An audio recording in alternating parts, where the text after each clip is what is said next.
보자느니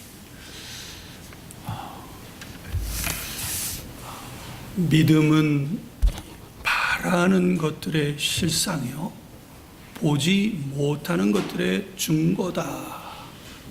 히브리서 11장 1절의 말씀이죠. 히브리서 11장 6절의 말씀에는 믿음 없이는 하나님을 기쁘시게 못하나니 업문을 직역하면 하나님을 만족시켜 드릴 수 없다.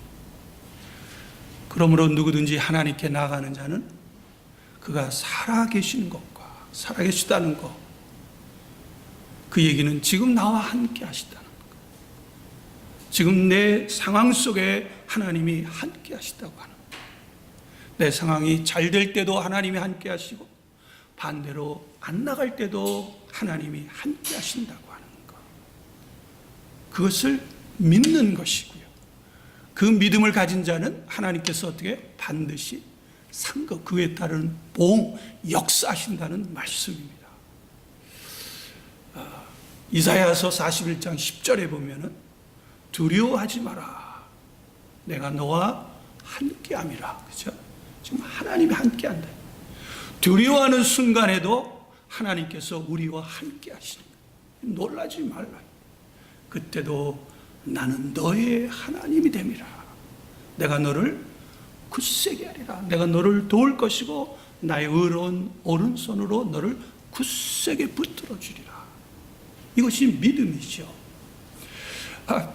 창세기 47장 10절에 보면요, 약간 우리 상식적으로 이해 안 되는 일이 야곱이 행하고 있습니다.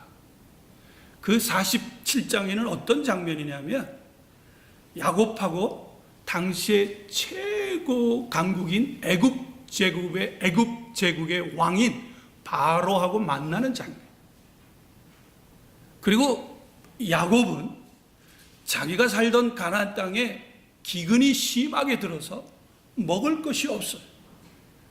그런데 애굽에는 우리가 잘 알다시피 요셉으로 말미암아, 그렇죠? 엄청나게 곡식을 많이 쌓아놓은 것이. 그래서 인근, 중동 그 인근 각 나라 사람들이 전부 다 이 애굽 바로 왕에게 양식을 구걸하는 시대라. 양식이 최고, 식량을 최대 지금 무기란 말이에요. 물론 애굽도 가뭄입니다. 자, 그런데 먹을 것이 없는 야곱이 최대 강국인 애굽 제국의 왕 바로 왕, 그때 당시 자료를 보니까 애굽 왕은 거의 살아있는 신취급을 했다. 누구도 이 바로의 왕의 명령을 거역하지 못했어요. 물론 하나님이 요셉을 애굽의 총리로 삼으셨지만, 그러나 실질적으로 그 역사는 바로를 통해서 했는데, 바로가 감옥에 갇힌 요셉을 한순간에 총리로 삼을 수 있을, 얼마나 굉장한 권력입니까? 누군가가, 이방 사람이, 이민자가, 죄수가 갑자기 하루아침에 총리로 세운 그 애굽 왕 바로에 대해서 불평이 있었을 거예요. 이해가 안 됐을 거예요. 그런데 누구도 함부로 어떻게 해요? 함부로 불평하지 못해요. 그만큼 엄청난 권력, 절대적인 권력을 가지고 있단 말이에요. 그런데 야곱이 와가지고 바로에게 축복을 해줍니다. 누가 누구를 축복해 줘야 되나요? 바로 왕이 야곱을 축복해 줘야 맞는 거 아니에요? 그런데 야곱이 바로 왕을 축복해 줍니다. 우리 뭔가 믿음 있는 자의 어떤 당당한 그런 모습을 볼 수 있지 않습니까? 언제 기회가 되면 왜 그랬는지를 설명하겠지만, 그래도 최소한 우리 신앙인이 믿음이 있다고 한다면 이 세상 살아갈 때 우리보다도 좀 돈이 많고, 그렇죠? 그런 사람도 만나잖아요, 그렇죠? 우리보다도 높은 지위에 있고 우리보다도 많이 배운 사람, 또 그렇지 않은 사람 만날 때도 있지만, 그러나 믿음 없이는 뭐예요? 하나님을 기쁘시게 하지 못하다. 그 사람들 앞에 쫄지 말라는 얘기죠. 비굴하지 말자는 거예요. 당당하자는 거예요. 누구처럼요? 야곱처럼. 그 바로왕이요, 마음을 돌이키면 쫓아낼 수도 있어요. 죽일 수도 있지만, 그러나 야곱이 얼마나 당당합니까? 한번 생각해 보십시오. 먹을 것을 사실은 구걸하러 온 거 아닙니까? 비록 그의 아들이 요셉이 총리였지만, 그런데 그 바로왕의 비위를 한번 거슬리면 어떻게 될까요? 근데 이 바로왕이 아무 소리를 못 하잖아요. 우리 2018년도부터 우리 살 만큼 살았지만 우리 남은 평생에 이러한 이 믿음을 가지시고요, 좀 당당하게 살아가시는 저와 여러분이 되시기를 주님의 이름으로 축원합니다. 쫄지 말자는 얘기예요. 그죠? 좀 하나님이 지금 나와 함께 하시는데, 한번 제가 이 청년대학부 때 한번 설교를 할 때 이렇게 질문을 한 적이 있어요. 다윗과 골리앗이 싸웠는데 우리들은 다윗이 대단하다고 했는데 사실은 누가 더 대단한가요? 골리앗이 굉장히 대단한 겁니다. 왜냐하면 골리앗은 누구하고 싸운 거죠? 하나님하고 싸웠으니까.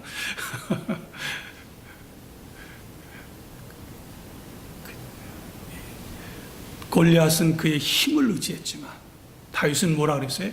만군의 여호와 하나님. 그렇지 않습니까?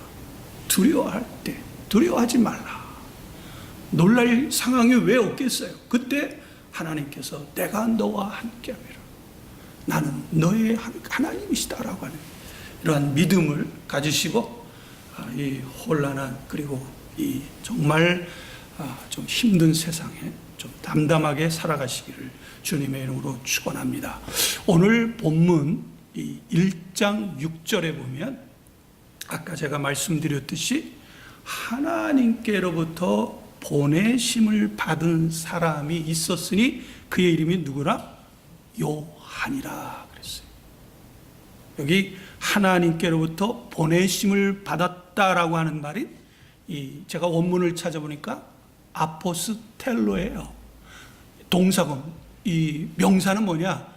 사도들을 얘기할 때 아포스톨로스를 얘기한단 말이죠. 그러니까 이거는 하나님의 어떤 보낸 어떤 전권을 가진, 하나님의 사명을 가진, 하나님이 인정하는 그런 사람이라 이거죠. 하나님이 원하는 사람. 마치 오늘날로 비교해 보면 우리나라하고 일본이나 혹시 미국이나 어떤 갈등이 있을 때, 그죠? 그 한 나라의 대표로서 정권 대사를 파송하잖아요, 그죠? 그런 거와 같이 비슷하다고 생각하면 됩니다. 그런데 이 요한이 무엇을 했느냐, 이렇게 오늘 본문을 보면 크게 세 가지 거를 했습니다. 계속 반복되는 거지만 오늘 본문을 통해서요. 첫 번째는 이 7절에 보면 그는 증언하는 자라고 그랬어요. 뭐를 증언했죠? 예수 그리스도가 참 빛이다. 여기 빛은요, 원문을 보면 뭐라고 했느냐 하면 그 빛이에요. 그 빛. 그러면 우리 이 요한복음 1장 4절에 뭐라 했어요? 그 안에 뭐가 있다고요? 생명이 있었으니 이 생명은 뭐예요? 사람들의 빛이라. 그러니까 여기 예수 그리스도가 참 빛이고 예수 그리스도만이 참 생명이라고 하는 것을 증언한 거예요. 그리고 이제 우리가 한 장을 딱 넘겨보면 어디를 보시냐면 29절에 보면 우리가 읽질 않았지만 거기에 보면 이 세례 요한이 뭐를 증언했냐면 예수 그리스도가 세상 죄를 지고 가는 어떻게 하나님의 어린 양이다, 이렇게 얘기를 한 거예요. 그리고 이 34절에 보면 예수 그리스도는 뭐다? 하나님의 참 아들이다. 그러니까 또 유일한 아들이다, 독생자라는 거예요. 그러니까 이 세 가지 것을 증언했어요. 근데 어디서 증언했느냐? 광야에서 했어요. 그래서 세례 요한을 자기 스스로 나는 광야에서 외치는 소리, 폰에 우리 전화기를 영어로 폰이라고 그러죠, 그죠? 폰, 여기 헬라의 폰에서 온 겁니다. 광야의 소리다, 광야의 폰에다, 그렇게 얘기를 했어요. 그런데요, 뭐 우리 잘 생각해 봅시다. 세례 요한은 제사장이에요. 세례 요한의 아버지가 누구죠? 사가랴. 누가 보면 사가랴가 제사장이잖아요. 그렇잖아요. 이때 당 제사장은 세습되는 거란 말이에요. 그리고 이때 세례 요한의 나이가 30이에요. 이때 당시 제사장들의 숫자가 너무 많아서 원래는 20살부터 시작됐지만 너무 많으니까 30살 정도로 자료를 보니까 30살 되면 제사장 성전에 들어가서 제사장 역할을 할 수가 있어요. 그리고 이때 당시에 이 제사장이 워낙 많으니까 쉽게 얘기하면 이 사가랴는 누구의 지파에 속해 있느냐면 이 아비후에 속해 있어요. 그죠? 초대 제사장, 대제사장이 누구죠? 아론인데 아론의 네 아들이 있죠. 그죠? 첫째 아들이 나답, 둘째 아들이 아비후. 그죠? 그 다음에 셋째가 누구죠? 이스르엘. 좀 약간 틀릴 수 있어요. 넷째가 이다말. 이다말은 정확한. 그러니까 이 아비후 계열의 대제사장의 후손이란 말이죠. 그러면 이 제사장은 어디에 있어야 돼요? 성전에 있어야 되잖아요. 이때 당시 제사장은요 굉장히 귀족층입니다. 상류층이고 부자예요. 왜 그러냐면 이스라엘 백성들이 거의 다 11조를 성전에다 하잖아요. 누구? 레위 지파에게. 그 레위 지파는 자기네가 받은 그 11조를 또 누구한테 하죠? 제사장에게 한다는 말이에요. 게다가 이 제사장이 또 관리하는 돈이 어떤 수입을 관리하냐면 짐승을 바칠 때, 그렇죠? 그 짐승이 그 점도 없고 흠도 없는 짐승을 바쳐야 되잖아요. 그러니까 그 짐승을 관리하고 또 멀리 외국에서 온 사람에게 필요하면 팔기도 한단 말이에요. 근데 팔 때 어떤 돈을 받나요? 로마에 온 사람은 로마 돈을 가져올 것이고, 그렇죠? 저쪽 다른 지역에서 온 사람은 각 지역에 쓰는 돈을 가지고 오는데 그걸 환전해 주면서 또 비용을 받고. 그때 당시 또 짐승도 또 뭐 점도 없고 흠도 없는 짐승이니까 좀 이렇게 많이 또 수익도 오고. 그리고 뿐만 아니죠. 제물로 드리는 것 중에서 어떤 짐승은 허벅지나 가슴살 같은 거는 누구 거예요? 제사장 묵이에요. 그러니까 이 세례 요한은요 성전에서 사역을 해도 되는 사람이에요. 성전에서 사역. 이렇게 광야는 뭐예요? 떠돌아다닌다는 거잖아요. 그렇죠? 그래서 이 누가복음에 보면 세례 요한이 무엇을 입었다고요? 낙타로 만든 털옷을 입었다. 제사장은 무슨 옷을 입어야 되나요? 제사장 복을 입어야 돼요. 거룩한 복. 성전에 있어서 성전을 사역을 하면요 먹을 것 입을 것 걱정할 것 없어요. 그리고 그때 당시 제사장은 존경받는 대상, 물질 걱정 없고, 그죠? 먹고 사는데 전혀 지장이 없다. 그런데 세례 요한은 그들과 다르게 어디 나갔어요? 광야에 나가서 외치는 자가 됐어요. 아까 얘기한 대로 예수 그리스도만이 참 생명이다. 예수 그리스도만이 인간의 모든 죄를 담당할 수 있는 어린 양으로 오셨다. 예수 그리스도만이 뭐예요? 하나님의 유일하신 참아들 독생자다를 외쳤어요. 그러면서 천국이 가까웠다. 회개하라고 막 외쳤단 말이에요. 그러면 최소한도 이것을 외치지 않은 사람은 어떤 사람이라는 거예요? 자, 세례 요한이 하나님의 보내심을 받은 자인데 세례 요한의 사역에 당시에 많은 제사장들이 어떻게 했어요? 반대를 했잖아요. 그렇죠? 그러니까 세례 요한이 외치는 소리에 반대하는 사람은 최소한도 어떤 사람이에요? 하나님이 보내지 않은 사람이에요. 그런데 많은 사람들이 그들을 따랐어요.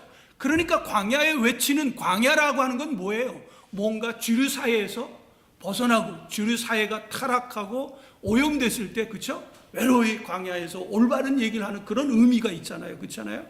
그리고 이 낙태 털을 입었다는 거예요. 석청을 먹고 또 메뚜기를 먹고. 이 얘기 뭐예요? 제 성전에서 나오는 그 거룩한, 성전에서 입는 거룩한 옷을 입지 않고 말이에요. 성전에서 주는 귀한 이런 그런 음식을 먹지 않고 석청과 메뚜기를 먹었다. 그러니까 어떤 분은 또 석청을 먹었다니까 돌에서 나오는 꿀 아닙니까? 그러니까 건강에 좋겠네. 메뚜기 그런 그때 당시는 그런 의미가 전혀 없어요. 그때 당시는 뭐예요?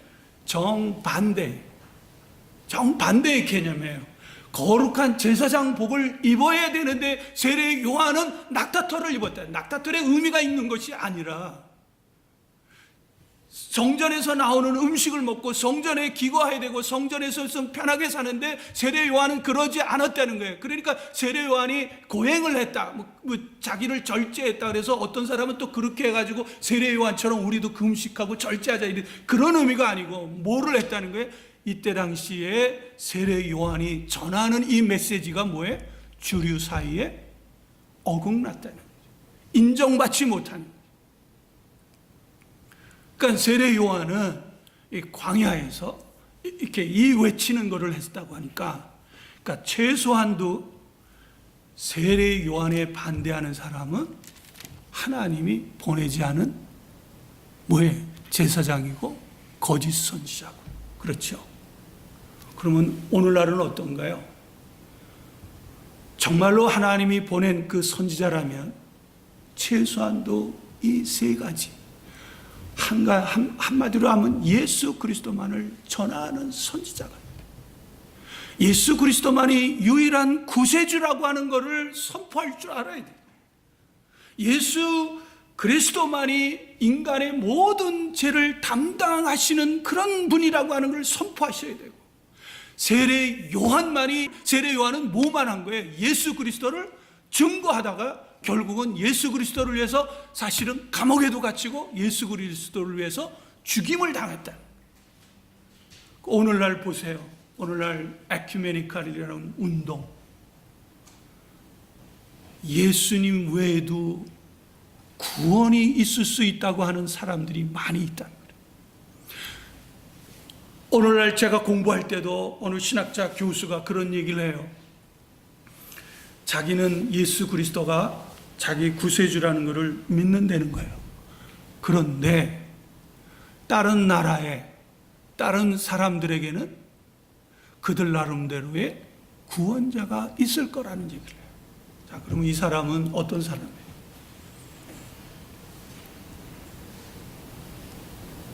오늘날 우리 종교 통합 운동 하자고 많이 하잖아요. 여러분, 예수님이 사랑을 외치고 사랑을 증거한 것이 이 세상에 사랑하고 그런 같은 종류 하십니까? 그건 아니죠. 많은 분들이, 정말 이루 말할 수 없는 많은 분들이 예수 그리스도를 구세주를 인정하지만 타 종교에도 구원이 있다고 말하는 분이 많이 있다. 심지어는 여러분이 존경하고 제가 존경했던 빌리그레암 목사조차도. 그러면 이 사람은 어떤 사람이에요? 하나님이 보낸 사람이에요? 아닌 사람이에요? 저를 가지고 오늘 본문을 가지고 얘기를 했어요. 하나님이 보낸 사람은 요한복음 5장, 6장, 7장에 보면 하나님의 말씀을 전하는 사람이라고 그랬어요. 오늘 우리 요한일서를 같이 잠깐만 한번 보십시다. 요한일서 4장을 한번 같이 우리 1절부터 6절까지 천천히 같이 한번. 사랑하는 자들아, 영을 다 믿지 말고 오직 영들이 하나님께 속하였나 분별하라. 많은 거짓 선지자가 세상에 나왔습니다. 시작.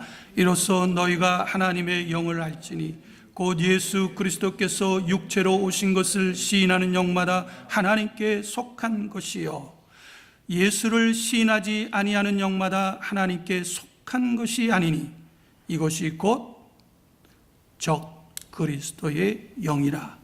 오리라 한 말을 너희가 들었거니와 지금 벌써 세상에 있느니라. 자녀들아 너희는 하나님께 속하였고 또 그들을 이기었나니 이는 너희 안에 계신 이가 세상에 있는 자보다 크심이라. 그들은 세상에 속한 거로 세상에 속한 말을 하며 세상이 그들의 말을 듣느니라. 우리는 하나님께 속하였으니 하나님을 아는 자는 우리의 말을 듣고 하나님께 속하지 아니하는 자는 우리 말을 듣지 아니하나니 진리의 영과 미혹의 영을 이로써 아니라. 진리의 영과 미혹의 영을 구별하는 게 뭐예요? 예수 그리스도잖아요. 예수 그리스도를 인정하는데 어떻게 인정해요? 유일한 구세주예요. 예수 그리스도만이 참된 구세주고 예수 그리스도만이 참된 생명이고 예수 그리스도만이 우리를 위해서 대신 피를 흘려 돌아가신 분이고 예수 그리스도만이 하나님의 참 아들이라는 거예요. 이것을 인정하는 사람은 하나님께 속한 영이고 이것을 인정하지 않는 영, 교묘하게 이렇게 변개하는 그런 영은 뭐예요? 적그리스도 영이라 그런 말이에요. 그러니까 누가 참된 하나님의 선지자고 누가 참된 목회자냐? 모든 사람이 아까 제가 얘기했듯이 모든 사람이 다 자기가 참된 목회자라고 그러는데 참된 선지자라고 그런단 말이에요. 모두가 다 자기가 참되고 진실된 크리스찬이라고 한단 말이에요. 그렇다면 그것을 어떻게 우리가 구별을 할 수 있느냐? 우리가 누가복음에 보니까 6장에 보니까 그 사람의 열매, 그 사람이 맺힌 그 열매로 그 사람을 알 수 있다고 했어요. 그러니까 그 사람을 우리는 알 수 없지만 그 사람이 외치는 소리, 그 사람이 부르짖는 소리, 그 사람이 강조하는 소리로 어떻게 해요? 우리는 그분이 누구인지 그분의 열매로 알 수 있단 말이에요. 근데 그분이 만약에 어느 분이 신학자가 어느 유명한 분이 어느 목회자가 만약에 이 하나님 말씀 대신에 세상을 변혁시키자고 하는 그런 설교를 주 위주로 한다고 한다면 만약에 이 세상에서 어떻게 하면 성공할 수 있는 것만을 설교한다고 한다면 만약에 어떤 선지자라는 사람이 어떤 목회자라고 하는 사람이 이 세상에서 어떻게 살아야 참 행복하게 살 수 있고 지혜롭게 살 수 있는 어떤 지혜와 처세술만 가르친다고 한다면 우리는 한번 생각해 볼 필요가 있다는 거예요. 이제 말을 정리를 할게요. 굉장히 오늘 본문이 간단하기 때문에 자, 본문이 그러니까 우리에게 주시는 그런 메시지는 뭐냐? 제가 다 말씀했어요. 정리하는 거예요. 하나님이 보내신 자는 그리스도만이 참 생명을 증언하는 사람이고 하나님이 보낸 사람은 그리스도만이 세상 죄를 지고 가는 어린 양임을 증언하는 것. 하나님이 보낸 자는 세 번째 그리스도만이 하나님의 유일한 아들임을 증언하는 자예요. 그러니까 누군가가 다른 종교에도 생명이 있다고 말한다면 그는 하나님이 보낸 자가 아니에요. 누군가가 다른 종교에도 구원이 있을 수 있다고 말하면 그는 하나님이 보낸 자가 아니에요.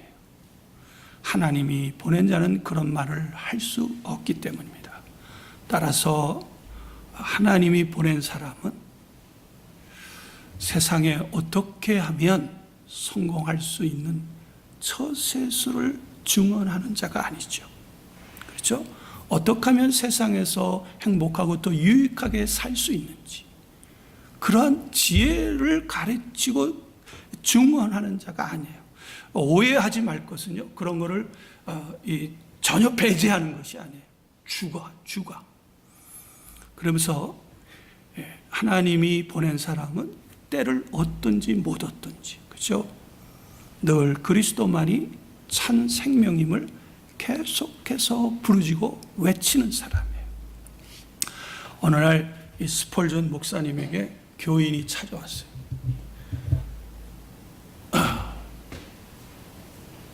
뭐 때문에 왔습니까? 목사님 설교 때문에 왔습니다.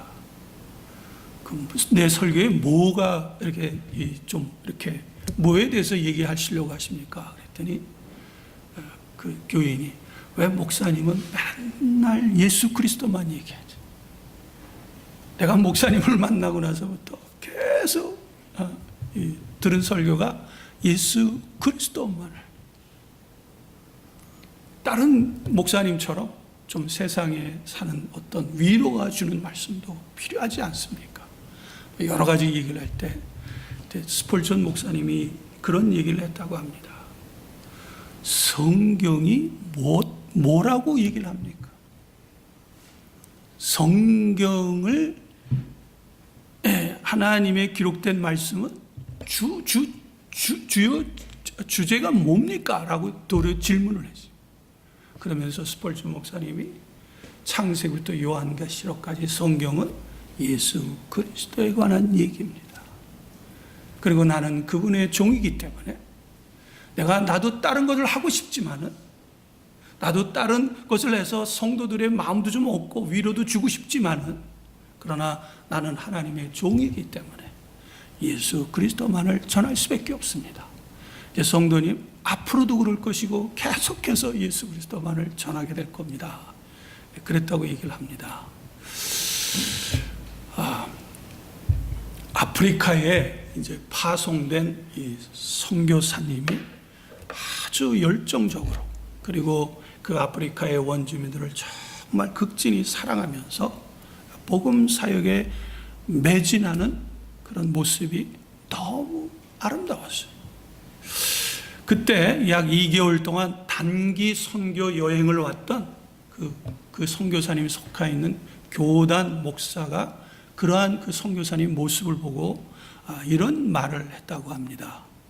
선교사님 사역하는 모습이 너무 아름답습니다. 선교사님은 진실로 하나님 본식에 참된 선교사님 것 같습니다. 그리고 선교사님은 이곳 이 열악한 환경에서 사역하는 것을 진실로 좋아하시는 것 같습니다. 그 얘기를 듣고 선교사님이 반색을 했어요. 그러면서 이런 얘기를 했답니다. 아닙니다. 저와 저희 집사람은 이것을 무척 싫어합니다. 특히 이곳에 있는 그 독충 때문에 하루하루 살아가기가 아주 곤욕입니다. 특히 우리 집사람은 퀴퀴하고 썩은 냄새가 나는 이런 오두막집에 사는 것을 좋아하지 않습니다. 그러면서 자신이 살고 있는 그 아프리카 주의 열악한 환경에 대해서 막 얘기를 하더래요. 어떻게 보면 불평과 같은 얘기를 털어놓는 거예요. 그래서 그 교단의 목사님이 이런 얘기를 했어요. 아니, 선교사님, 그렇다면 왜 이곳에서 사역을 하고 계시나요? 선교사님이 좋아하는 곳을 찾아가서 복음을 전하시면 되지 않나요? 자, 그분이 그 얘기를 듣고 이런 얘기를 했습니다. 선교사님 얘기예요. 목사님, 우리가 좋아하지 않는다고, 환경이 나쁘다고 그리스도를 위하여 아무것도 하지 않으면 되겠습니까?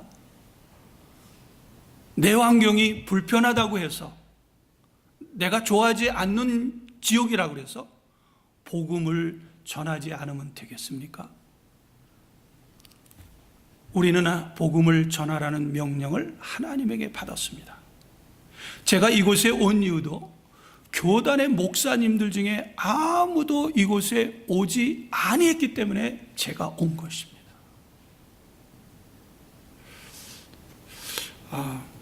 얘기 하나만 더 드리겠습니다.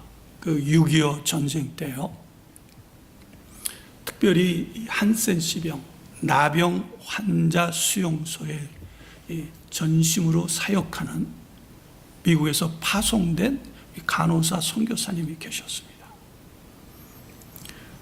그때 그 나병 환자 수용소에 미국의 로터리 클럽이라고 하는 회원들이 이렇게 찾아왔어요. 선교사님들이 미국 선교사님이 사역한다는 얘기를 듣고, 그러면서 그 나병 환자 수용소의 주위를 연신 사진을 찍었습니다. 근데 그때 마침 그 미국에서 온 선교사님이 그 한센시 병을 가진 사람의 이 고름을 치료하고 있었어요. 그 로터리 클럽의 한 회원이 그 모습을 찍었어요. 그 모습이 너무 감동적이기 때문에. 냄새 나는 것 아닙니까? 그렇죠? 6.25 때니까. 일반 병원도 얼마나 열악했어요. 게다가 한센시 병 걸린 사람은 너무 그렇잖아. 그러니까 거의 수용소 같은 곳이래. 지저분하지. 근데 그 고름을 이 간호사 선교사님이 참 정성스럽게 아주 그 모습이 너무 감동적인 거예요. 그래서 그 사진을 찍고 이분이 이런 얘기를 했습니다. 먼 이국 땅에서 이런 숭고한 일을 하시는 걸 보니 너무 감동적입니다. 제가 찍은 이 사진은 이제 100만 불짜리 가치가 있는 사진이 될 것입니다. 이렇게 얘기를 했대요. 그때 그 선교사, 저는 이런 일을 싫어합니다. 100만 불을 줘보십시오. 제가 이 한센시병 가진 그 나환자의 고름을 제가 짜지 않습니다. 그러니까 이분이 의아해가지고 또 똑같은 질문을 했어요. 아니 그렇다면 어째서 모두가 외면하는 이곳에서 사역을 하는 것인가요? 그리고 아까 보니까 고름을 짤 때 맨손으로 짜고 있지 않았습니까? 그 얘기를 듣고 이 선교사님이 이런 얘기를 합니다. 복음을 전하기 위해서 합니다. 복음을 전하는데 힘들다고 해서 그만둘 수 있나요? 복음을 전하는데 내가 좋아하는 것, 싫어하는 것을 가릴 수 있나요? 온 천하에 다니며 복음을 전하라고 했지 내 마음에 맞는 곳에 가서 복음을 전하라고 했나요? 저도 그런 곳에서 복음을 전하면 좋지만 그러나 필요하면 열악한 환경에서도 복음을 전하는 것이 필요하지 않나요? 세례 요한은요, 그분은 제사장이에요. 광야에서 고생할 필요가 없어요. 사람들부터 지탄받을 필요가 없어요. 사람들부터 외면받을 필요가 없어요. 결국 세례 요한은 죽임을 당했어요. 복음을 전하다가. 세례 요한은 성전에서 나오는 아주 좋은 음식을 먹을 수 있어요. 게다가 이때 당시는요, 제사장들이 워낙 많아서, 그렇잖아요? 제사장 후손이 또 제사장 되고 24반차로 이 복무만 하면 돼요. 이게 무슨 뜻이냐면 제사장이 많으니까 처음에는 12반차, 1년에 한 달만 성전에서 봉사를 하면 돼요. 근데 그것도 많으니까 24반차니까 1년에 뭐예요? 보름 정도. 많으면, 짧으면 일주일만 하면 돼요. 그러면 일주일만 성전에서 사역을 하게 되면 뭐가 나오나요? 아까 얘기했죠? 1년 동안 먹고 살 수 있는 그런 모든 것이 풍성하게 나온다. 게다가 거룩한 제사장복을 입고요. 그죠? 제가 만든 저는 가운이 하나 있는데 그 아주 파란 색깔가 그거 입으면요. 물론 어떨지 모르지만 제 모습이 좀 달라 보인다고 그러더라고요. 파란 가운에 거기에 제가 조금 젊었을 때 만들어서 좀 주체 없이 이 가운에 이렇게 줄을 긋게 되면 그게 박사학이거든요. 그러니까 이게 나를 자꾸 입을 때마다 성도들은 그 파란 옷 가운을 입으면요 조금 달라 보입니다. 제가 봐도 조금 거룩해 보여요. 그냥 이거보다 훨씬 더 거룩해 보이고 목사답고 그렇습니다. 그런데 자꾸 마음에 이 줄무늬 이게 검은 줄 또 이 파란색 이 자색 줄이 있으면 그 학위에 따른 그게 있는 거거든요. 3개. 일반 석사들은 그런 거를 못 따라요. 그냥 아무것도 없는 거든. 박사 또 뭐 몇 개 달이면 그 줄 다는 건데 내가 그것만 안 달았으면 가지고 오는데 그게 있으니까 못 하겠더라고요. 자 그렇게 얼마든지 세례 요한은 사역을 할 수 있어요. 그런데요 오늘 11장 6절에 하나님께로부터 보내심을 받은 사람. 그러면 다른 사람은 어떤 사람이라는 거예요? 이때 당시 많은 제사장이 있었잖아요. 그렇죠? 모두가 하나님께서 보내심을 받은 자라가 아니라고 말할 수는 우리는 없지만 이 본문만 가지고 그러나 최소한도 많은 제사장들이 세례 요한의 사역을 반대했어요. 세례 요한의 사역을 핍박했어요. 세례 요한의 사역은 온 이스라엘 사역 중에서 지극히 적은 무리들이었어요. 예수님을 쫓아다닌 많은 무리였던 것 같지만, 그러나 전 수백만 명의 이스라엘 민족에서 거의 몇 사람 만든단 말이에요. 그러니까 광야라고 표현을 한 거예요. 무슨 얘기를 합니까? 복음을 전하기 위해서 광야에 가라는 얘기가 아닙니다. 그러나 필요하면 광야에 설 수도 있다는 얘기예요.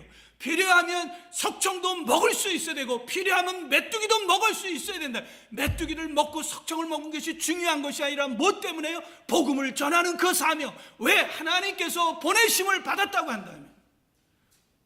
바라기는요, 여러분들 사역하시는 중에, 신앙생활하는 중에 이게 판단하지 마시고요, 분별, 하나님 말씀 가지고요,